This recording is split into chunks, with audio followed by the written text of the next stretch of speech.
की गे गोरकी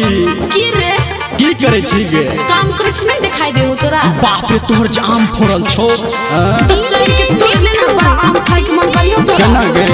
राजा पटसोनी मां गायत्री रिकॉर्डिंग स्टूडियो।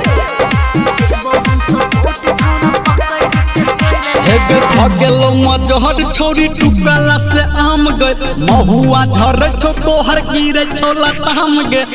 गेलो मजहर छौरी टुकला से आम गे महुआ झर छौ तोहर गिरे छौ लताम गे लटे के तोड़ ले चहरी के तोड़ ले चल चल देबो हम सपोर्ट छौरा पकड़ के तोड़ ले भगेलो मजहर छौरी टुकला से आम गे महुआ झर छौ तोहर गिरे छौ लताम गे लटे के तोड़ ले चहरी के तोड़ ले अच्छा देबो हम सपोर्ट छौरा पकड़ के तोड़ ले पकड़ो दे न तकने डीजे अभी आप सुन रहे हैं धर्मेंद्र पटसोनी निर्मलिया को।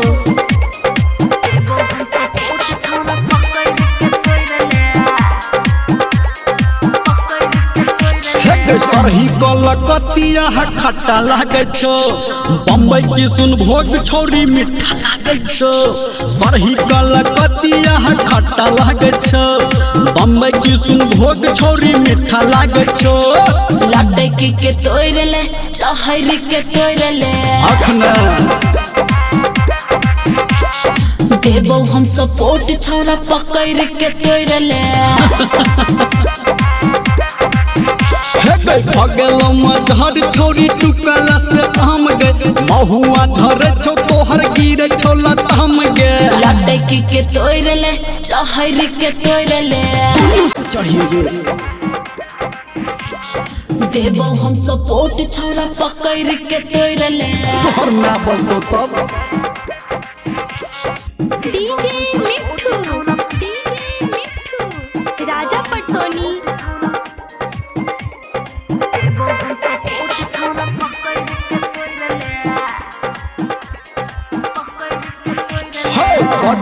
महर छौके आम के गाछी कले ओकर बाही अखन सुने हे के बाछी बड महर छौ तोहर आम के गाछी कले ओकर बाही अखन सुन के बाछी लटे के तोड़ ले चहरी के तोड़ ले चढ़ जाइए देबो हम सपोर्ट छौरा पकड़ के तोड़ ले गाछे पर महर छौ